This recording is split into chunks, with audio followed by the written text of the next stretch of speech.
صرف ایک نقطے کو پکڑ لیں کہ ہم نے تحقیق کرنی ہے. جب میں MBA کر رہا تھا اس وقت بھی، جو کہ بات ہے 1964 65 66 کی، تو بلکہ MBA میں ہم اس وقت 2 ہی میجر تھے، مارکیٹنگ اینڈ فائننس. تو میں نے مارکیٹنگ لیا تھا ایز میجر.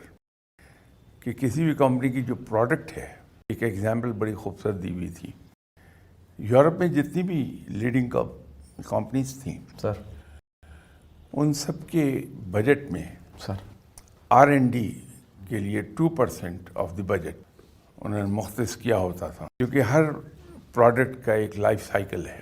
ایون پہاڑوں کا ہے سر، ہر چیز کو مر جانا ہے، ختم ہو جانا ہے. تو پروڈکٹ کی بھی لائف سائیکل ہے. سر، اس کی ایگزامپل اس نے دی کہ آپ نے ایک گائے پالی ہوئی ہے، اس کے دودھ پر آپ کا گزارا ہے. سر، زیادہ پیسے کے اس کے بچڑے کے لیے کچھ نہیں چھوڑ، بچے کے لیے ہوگا یہ کہ کچھ عرصے کے بعد وہ گائے بوڑھی ہو جائے گی، دودھ دینا بند کرے گی. سر، چونکہ آپ اس کے بچے کو کچھ نہیں چھوڑتے تھے، اس کا بچہ دودھ دینے کے لیے تیار ہو چکا ہوگا. بالکل ٹھیک سر. ہمارے یہاں ایسا ابھی کہیں کوئی رواج نہیں ہے. سر، بہت سی یونیورسٹیز کو فنڈنگ کر رہے ہوتے ہیں سر، اور ساتھ ٹاپک دے رہے ہوتے ہیں، اسی لیے ان کے یہاں ڈسکوریز کی رفتار بہت تیز ہے.